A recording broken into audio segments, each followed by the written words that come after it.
The loyal deeds of our ancestors, and in love has brought Yeshua, the Redeemer. Holy is the Lord of hosts. The whole world is filled with his glory.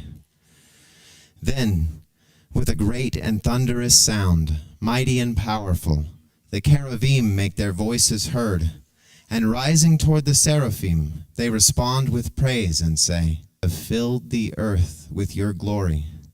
Glory as of the only Son, from you, our Father. May our eyes behold your kingdom. Our God and God of our fathers, may you be pleased with our rest.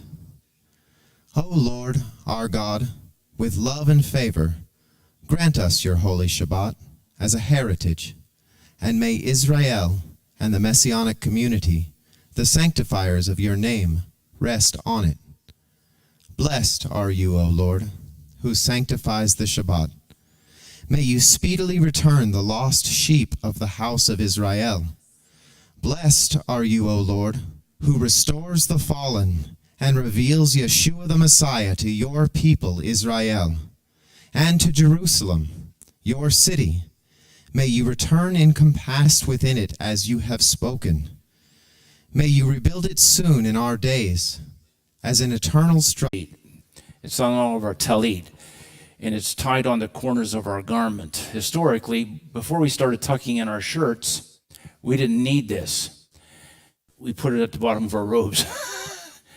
Although if you had an outer cloak, you could tie these. And the rest of this is just something to hold the tzitzit. Tzit means 300. Tzitzit is 600. 13 knots, 613. Count the knots as they're written out, Yod He Vav He. So if an Orthodox Jew drops dead, you run over, you cut that off. Cut one of these off and lay it on his chest. Because he's going to go before God. He doesn't want to remind God. We can get our internet capacity boosted enough to do it. So we're working on anything. If you're watching online, we're doing what we can to get it fixed. And we have a whole crew coming in again next week to continue working on it. I just want everyone to know that's the only reason we don't have this up here, and that's the only reason we're not webcasting flawlessly. We're still overcoming our lightning strike, and we're doing all we can. And don't be distracted, because people back in that corner have to talk about what's going on. So it's time for us to get back to God, because you're standing there. Thank you. Like you, I don't know what's happening next Wednesday evening. That's just an internal discussion. I'll use what I said we were going to discuss last week, but my computer was blocked out of Zoom. Let other people know we're here. Invite people. And if you want prayer, and I'm not praying for you after the service, anytime, come to me and just say you want prayer. For anyone who's willing to be of assistance here, we'll have a work party Wednesday starting around 9. If you can't come, it's prophetic prayer to seek direction for the service. But if you want prayer for your aunt, cousin, mother, something, call the Sunday night line. Amaran bi'alma v'imru, amen. Yehi shalom arabim min shemaya, v'chaim aleinu, v'yakol Israel, v'imru, amen. Osei shalom b'ramav, huya asei shalom aleinu, v'yakol Israel, v'imru, amen.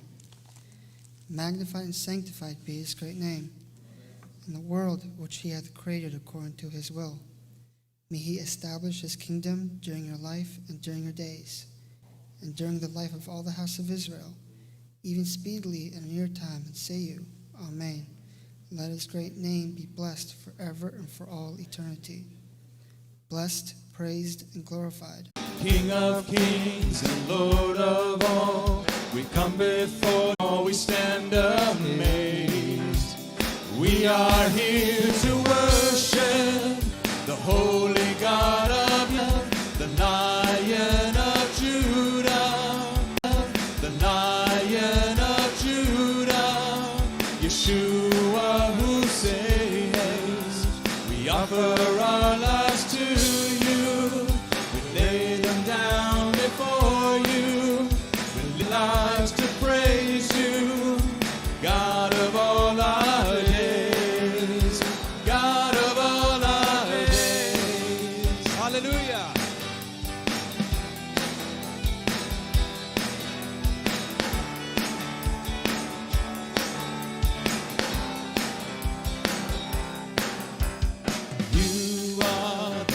mighty one. Angels bow before your throne. We lift our voices to glorify. You are the mighty one, King of kings and Lord of all. We come before you in awe, we stand up. We are here to worship the holy God of Israel, the Lion of Judah, Yeshua who saves. We offer our lives to you, we lay them down before you, we live our lives to praise you, God of all our days, God of all our days, God of all our days, God of all our days, God of all our days.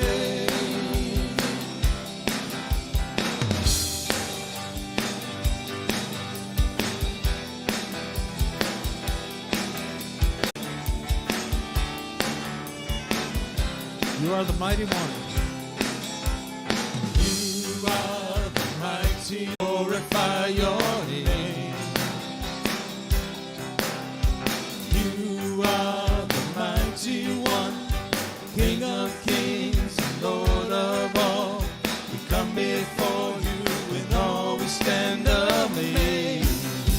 And we are here to worship the holy God of Israel, Lion of Judah, Yeshua who saves.